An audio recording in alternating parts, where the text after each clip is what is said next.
आपको पता है, गुरु द्रोण के पुत्र अश्वत्थामा, पवन पुत्र हनुमान, असुर राजा महाबली, ऋषि वेदव्यास, रावण के भाई विभीषण, महान ऋषि मार्कंडेय, गुरु कृपाचार्य और भगवान परशुराम में सामान्य क्या है? ये सभी चिरंजीवी है। संस्कृत में चिरंजीवी का अर्थ है एक लंबे समय तक जीवित व्यक्ति। चिरम मतलब लंबा और जीव मतलब जीवित। शब्द को अमरत्व या अमरता के रूप में भी जाना जाता है। नमस्कार दोस्तों, आपका स्वागत है द माइथोलॉजिकल टेल्स में। आज हम बात करेंगे इनमें से एक चिरंजीवी रावण के भाई विभीषण के बारे में। वो ब्राह्मण विश्रवा और कैकेयी के सबसे छोटे पुत्र थे। उनके बड़े भाई लंका के राजा रावण और कुंभकर्ण थे। विभीषण बचपन से ही भगवान विष्णु के प्रबल उपासक थे। उनके सभी गुण स्वभाव के सात्विक शुद्ध थे। उन्होंने अथक रूप से भगवान के नाम का जाप किया और अपनी सभी इंद्रियों को उनकी पूजा में लगा दिया। वो बस इतना चाहता था कि भगवान विष्णु को दिन रात अपनी अत्यधिक भक्ति और सेवा प्रदान करें।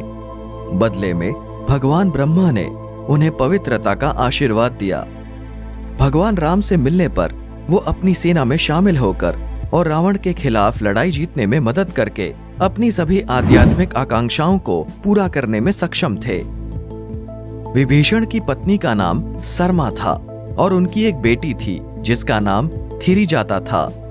ऐसा कहा जाता है कि थिरिजाता ने अशोक वाटिका में सीता की रक्षा की। इससे पहले कि विभीषण भगवान राम की सेना में शामिल होने के लिए लंका से रवाना हुए, वो अपनी बेटी और पत्नी के पास गए और उन्हें अपने मिशन में भगवान राम के शामिल होने की अपनी योजना के बारे में बताया। वे भी विभीषण के इरादों के बारे में जानते थे और उनके कारण में उनका समर्थन करते थे। भगवान श्री राम ने विभीषण को अमरता का आशीर्वाद दिया ताकि वे आने वाली पीढ़ियों को अपनी पवित्रता प्रदान कर सकें। भगवान राम ने उनकी भक्ति, गुणों, नैतिकता और ईश्वरत्व की गहराई से प्रशंसा की। चूंकि विभीषण भी भगवान राम के बहुत बड़े भक्त थे, उन्होंने विभीषण को मानवता की सेवा और समाज में व्यवस्था बनाए रखने के लिए जीवित रहने के कार्य के लिए उपयुक्त देखा। जैसे कि मैंने वीडियो में पहले कहा, चिरंजीवी को अमरता का वरदान दिया जाता है और केवल पवित्र लोगों को ही ऐसी जिम्मेदारी का आशीर्वाद मिलता है।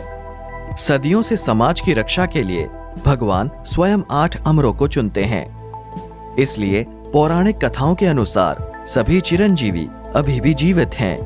हालांकि ऐसा कहा जाता है कि विभीषण सच्चा चिरंजीवी नहीं है। कलयुग के अंत तक जीवित रहने वाले अन्य चिरंजीवियों के विपरीत विभीषण को केवल महायुग के अंत तक दीर्घायु का वरदान दिया गया था। लेकिन दोस्तों, खगोलीय प्रमाणों के अनुसार एक महायुग में 43,20,000 मानव वर्ष होते हैं।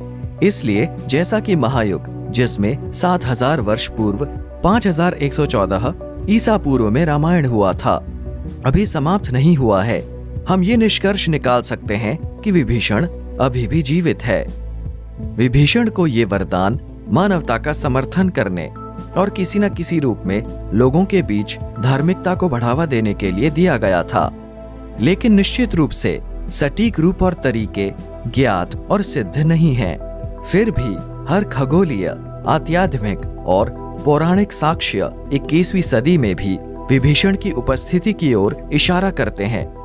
आइए आशा करते हैं कि चिरंजीवी किसी दिन दुनिया को बचाने के लिए दिखाई देंगे, या हो सकता है कि वे किसी न किसी तरह से हों, किसको पता है। दोस्तों, आज सिर्फ इतना ही। कमेंट बॉक्स पर कमेंट करके बताइए कि अगला टॉपिक क्या होना चाहिए। तब तक के लिए धन्यवाद।